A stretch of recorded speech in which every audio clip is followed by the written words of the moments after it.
कैसे हैं आप सब लोग। आशा करती हूँ आप लोग स्वस्थ होंगे, अपना ध्यान रख रहे होंगे। और आपने मुझे कमेंट करके बताया कि ये डे था, हमारा डे था क्लासेस का 16, जो कि बहुत अच्छा लगा कि आप लोग अच्छे से क्लासेस को ज्वाइन करते हो और लेते हो, प्रैक्टिस करते हो। आज की क्लास ये पार्ट 1 था। मैंने आपको बताया था कि लॉन्ग वीडियोस हो जाती हैं, इसी वजह से मैं आपको बहुत कम सिखा के आपको बहुत सारा प्रैक्टिस का टाइम देती हूँ। जितना भी सीखा है हमने उसको अच्छे से प्रैक्टिस करो। अब इसके बाद हमारा पार्ट 2 आने वाला है। देखिए पार्ट 2 हम यहाँ से स्टार्ट कर देते हैं।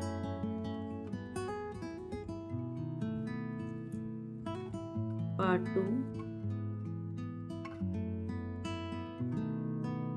टू है आपका।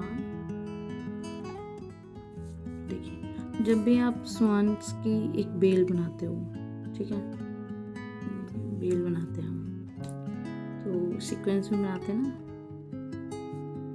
तो इसके लिए आप इसमें बॉक्सेस सेलेक्ट कर लें, इक्वल होने चाहिए, ठीक है।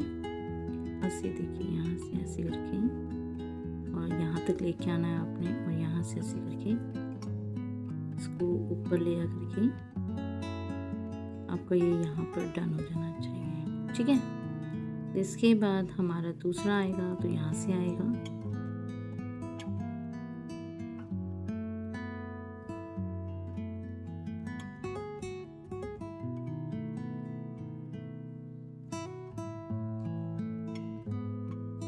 पूरा टच करना है।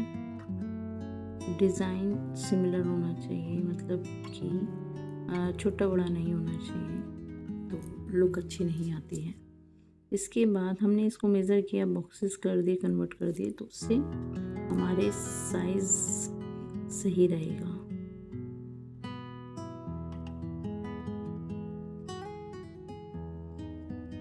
ठीक है, तो आपने ऐसे बनाना है उसको और फिर फिलअप कर देना है, ठीक है। और इसमें शेडिंग दे दो।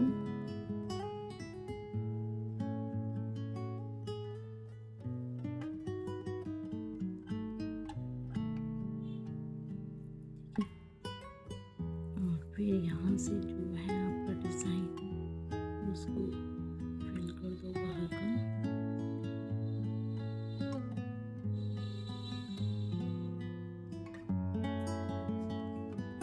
थोड़ा सा जो हमारी आउटलाइन होती है उसको 1-2 मिनट उसको सूखने दें, उसके बाद ही फिलअप करें, क्योंकि उसके बाद मेहंदी को स्प्रेड होने का चांस ख़त्म हो जाता है।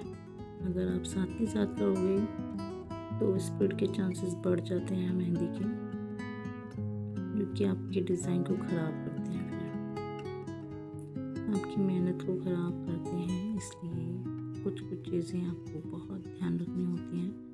अगर उनको प्रिकॉशंस, ये एक तरीके का प्रिकॉशन ही होता है, अगर आप नहीं ध्यान रखोगे, प्रिकॉशंस नहीं लोगे, तो आपकी सारी मेहनत खराब हो सकती है।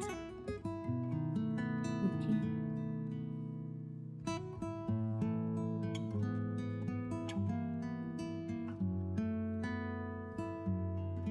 ठीक है। इसके बाद दूसरा है कि हम जो सामने सामने बनाते हैं, सामने सामने भी बनाते हैं ना स्वान डिज़ाइन, तो मैं आपको बिल्कुल बेसिक सिखा रही हूँ। उसमें आप फिर डिज़ाइंस बहुत सारे आते हैं, सारे कवर करने पॉसिबल नहीं होता। बेसिक आपको सिखा दिया कि कैसे उसको ड्रॉ करना है, तो आप इजीली सारे इनकी प्रैक्टिस कर लोगे तो आप किसी भी तरीके का डिज़ाइन देख करके बना सकते हो, नो इशू। तो ये देखिए, इसके अंदर आपने ऐसे प्लस का साइन करना है मेज़र करने के लिए। अब आपने यहाँ से ऐसे मेज़र करना है कि यहाँ से हमें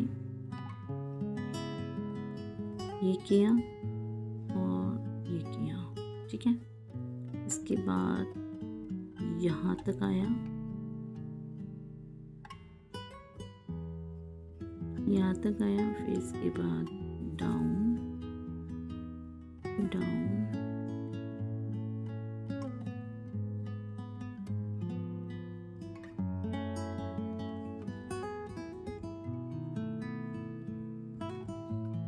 और इसको ऐसे कर दिया।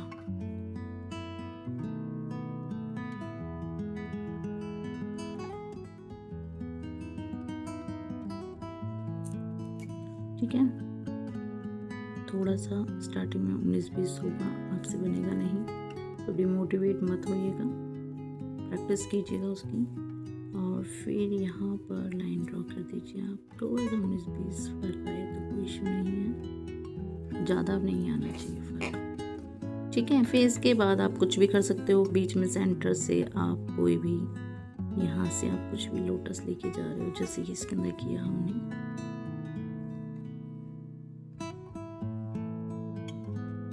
लोटस लेके जाओ, रोज लेके जाओ, कुछ भी आप ड्रॉ कर सकते हो, it's up to you.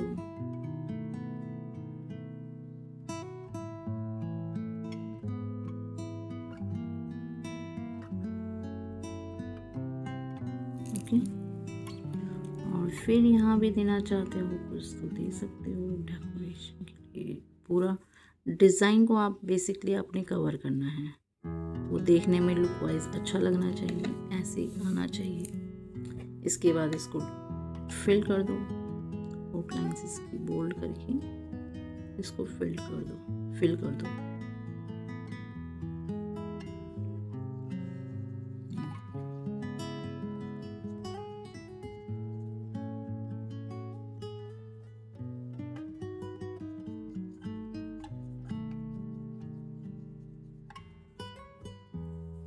Okay, इसके बाद हमारा आता है टॉपिक पैरेट बनाने का। तो पैरेट बहुत इजी होता है, ध्यान से देखिएगा। एक सर्कल बनाएंगे, उसके अंदर एक छोटा सर्कल बनाएंगे, ठीक है। और मैं ये बना रही हूँ, गर्दन इधर की तरफ टर्न कर रखी है, तो वो कैसे ड्रॉ करना है, ये ऐसे ड्रॉ करोगे, ठीक है। अब इसके बाद देखना, इसने गर्दन इसकी इस साइड है,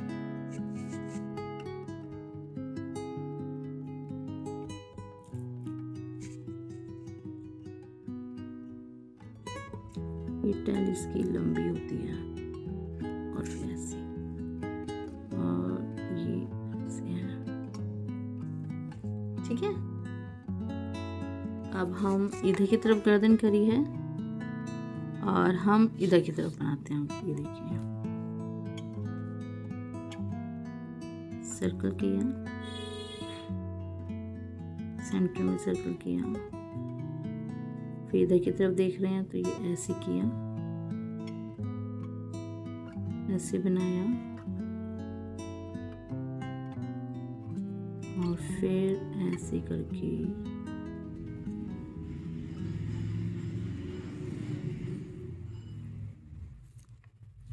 ऐसे कर दिया, ठीक है। अब बिल्कुल सामने, ये देखिए, इधर देख रहा है, इधर देख रहा है।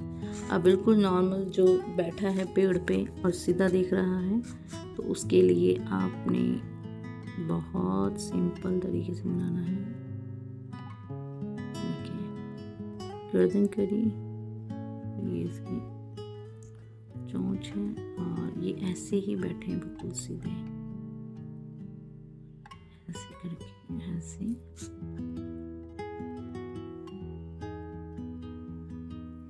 ये जितनी लंबी होगी और शार्प होगी, वो उतना ही सुंदर लगेगा पैरेट। ओके, अब इस साइड आप इन्हीं की प्रैक्टिस कर लोगे तो आप देख करके आप कोई भी पैरेट ड्रॉ कर लोगे। और यकीन मानो, अगर आपने इतना भी सीख लिया, फिनिशिंग के साथ स्टार्ट करने लगे, तो आप बहुत अच्छी अर्निंग कर सकते हो।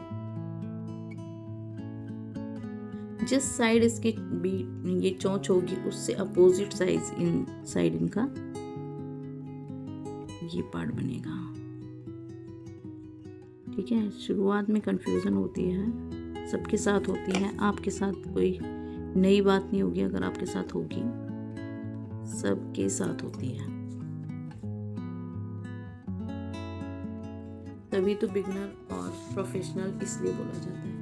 आई होप आपको अच्छे से समझ में आया होगा। बहुत सारी प्रैक्टिस कीजिएगा और एक प्रोफेशनल आर्टिस्ट बनने के लिए तैयार होइए प्रैक्टिस के साथ। मिलते हैं नेक्स्ट वीडियो में, तब तक के लिए bye bye, thanks for watching. और हाँ यार, सब्सक्राइब जरूर कर देना और एक कमेंट कर देना प्यारा सा। Bye bye. हमें मोटिवेशन दिलाता है और आपका सब्सक्राइबर आपको टाइम पे आने वाली वीडियो की नोटिफिकेशन देता है। बाय।